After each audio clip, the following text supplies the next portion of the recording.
Hey everyone, Tara here, and welcome back to Tech Titans. Today, we're doing something, well, honestly, a little bit different than our usual tech deep dives. I want you to take a really close look at what I'm holding right here in the palm of my hand. Yeah, this is the original iPhone SE first generation. It officially dropped way back in March of 2016. And, if you're doing the math right now, yeah, this exact phone is officially a decade old, 10 whole years.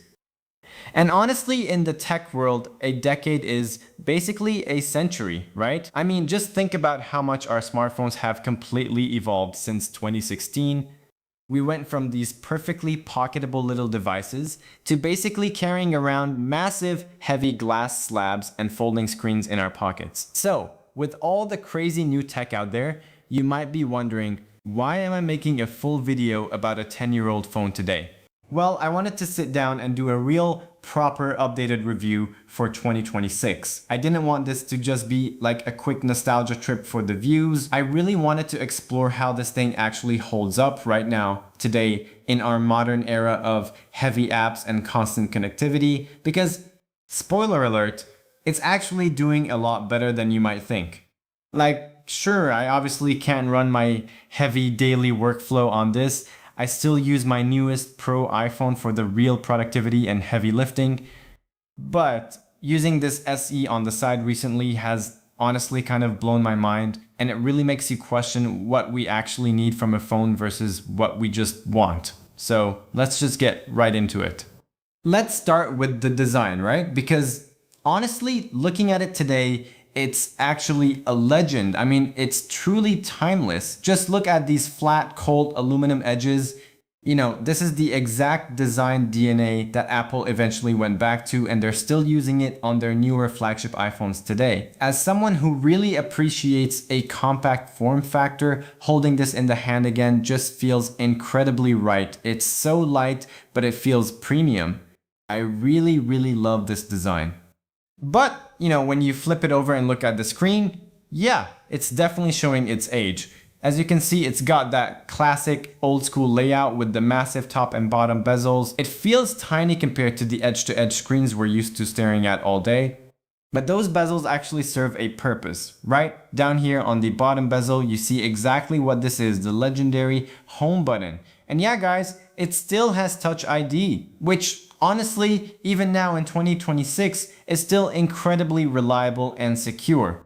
It's snappy, it works great the second you pull it out of your pocket. And pressing it, man, the actual clicky feel of this physical mechanism is just nostalgic in the best way possible. It's deeply tactile.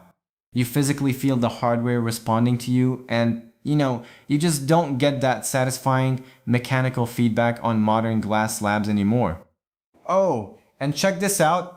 Looking at the bottom here, it still has the 3.5mm headphone jack. It's just great, bro. No pairing issues, no Bluetooth lag, no worrying about charging your earbuds. Just physically plugging in your favorite wired headphones for some music without needing a ridiculous dongle. It's honestly a beautiful thing. It just works.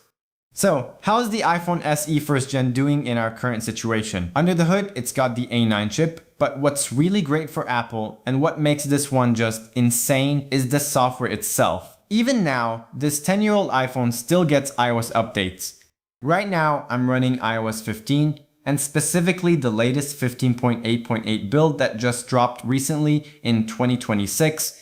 And yeah, it's not a major iOS upgrade with crazy new features, but it's incremental for some bug fixes and security updates. The fact that Apple is still patching a device that is 10 years old right now, that is just insane for a decade-old iPhone. You just don't see that kind of longevity anywhere else.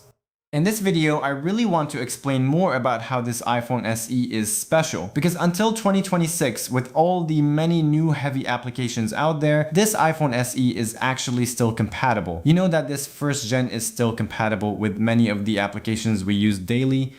As you can see here, I can still run and scroll through Instagram, X, Facebook, Telegram, YouTube, and many others. I usually scroll through social media before going to bed, and this size is just very comfortable. And yeah, it's not that buttery smooth scrolling like on a nowadays phone, but for a 10-year-old iPhone and this small kind of phone, it's running really insanely well.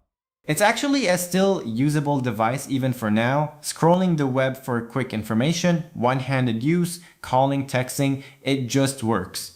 Now, let's talk about battery life because I know that's the first thing you're wondering about. For information, I just replaced this iPhone SE first gen battery with a newer one, and as you can see now the battery health is back to 100%. Because of this new battery, this iPhone actually can do a whole day long for basic tasks. But what really blew my mind was the standby time. The standby time was insane. As you can see here on the graph, I charged it to 100% since yesterday, like at 11 p.m. and till now. At 11 p.m. today, it's still at over 75%, just sitting there.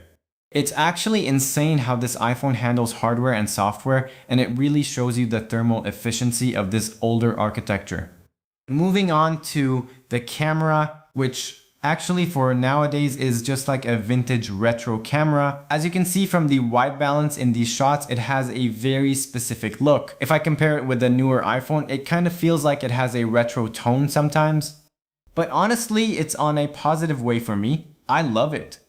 And actually, the result is sharp enough. Even when I do zoom, the detail is actually still there. For a 10-year-old phone, it takes a really great photo for casual everyday stuff. Plus, the video can still record 4K at 30 FPS, which is great for this compact, small iPhone. So, what are my final thoughts about this iPhone? For me, this iPhone SE is very unique in 2026. I mean, of course, this iPhone is not my daily driver phone, and yeah, it's just not reliable and relevant for heavy tasks in 2026. You know, I actually can't run daily productivity and heavy work on only this kind of small phone size. I usually do all that on my newest Pro iPhone. So I use this iPhone SE as a fun phone or as a digital detox device. I usually use this phone for all things that are just not demanding, like no heavy gaming or editing, just my daily social media.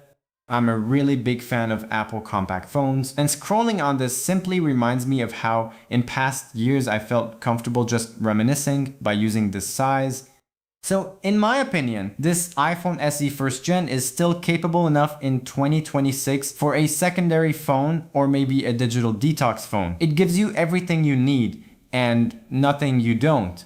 Thanks for watching, guys. Let me know down in the comments if you still have an old SE lying around in a drawer somewhere, and I'll see you in the next one.